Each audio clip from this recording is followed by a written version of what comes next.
Hello mga kalami, masaramang kumusta na? Ngayon gagawa tayo ng roasted boneless bangos. Ibuboneless natin yung bangos. Hindi tayo gagamit ng gloves kasi medyo matinik. Biyakin natin yung ulo niya.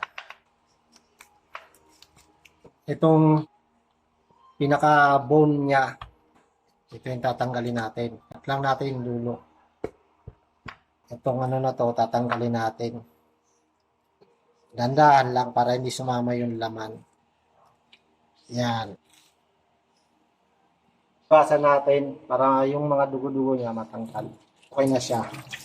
Ito na yung tatlong bangos na binoneless natin. Yan, may ito magiging adobo, kaldereta, at saka barbecue. Andito ang ating mga ingredients. Ito naman para sa barbecue. Pero nilagyan ko na siya ng kamatis, pinakapalaman sa bangus. May ginger, salt and pepper, tapos onion, minced garlic. Ganon din sa ating kaldereta. Tapos gagamit tayo nito, kaldereta sauce. Pero meron din tayo nito pang palaman. Yan, and then yung kasaktong carrots saka patatas, gagamitin natin to para sa ating kaldereta. Salang na natin. Yan, patry lang natin siya. And then, ito naman yung ating sa adobo. Gagamit tayo ng pineapple, tidbits, tapos normal na adobo, meron tayong laurel, kamatis, meron luya, onion, garlic. Then, lalagyan na natin to ng suka at saka ng toyo.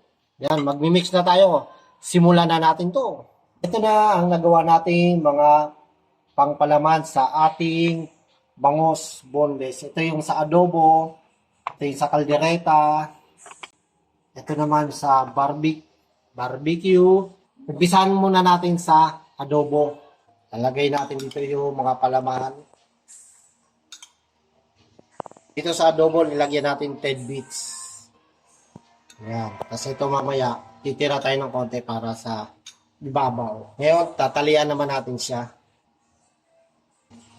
Unahin natin sa buntot. Ayan.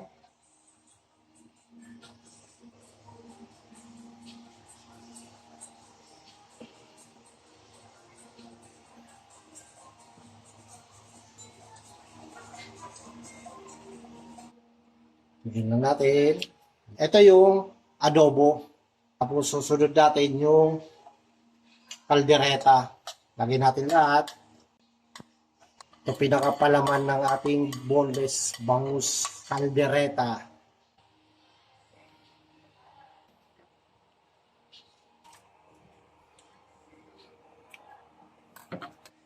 Ito yung kaldereta. And then yung pangatlo yung barbecue. Yan. Titira tayo para mamaya sa ibabaw, top niya. Tatalian na natin yan. Yan, ito yung sa barbecue. Ating boneless adobo, kaldereta, and barbecue. Yan ang boneless bangus. Ngayon, sasalang na natin to sa oven. Cook natin 15 minutes per side. Ngayon, lalagyan natin ng oil kasi itatap na natin to sa ating bangus para hindi mag-dry. Kaldereta, adobo. Yan. Ayan o, ganda na ng kulay niya o. Lalabas natin kasi lalagyan natin yung barbecue. Yan. Kaldereta. Lumahan yung adobo. Kapalitan rin natin siya. Another 15 minutes. Lalagay natin yung natitirang para hindi siya mag-dry ang barbecue. Ito naman ang para sa kaldereta. Ito naman para sa adobo. Tapos, oven na ulit natin ng 15 minutes cooking time.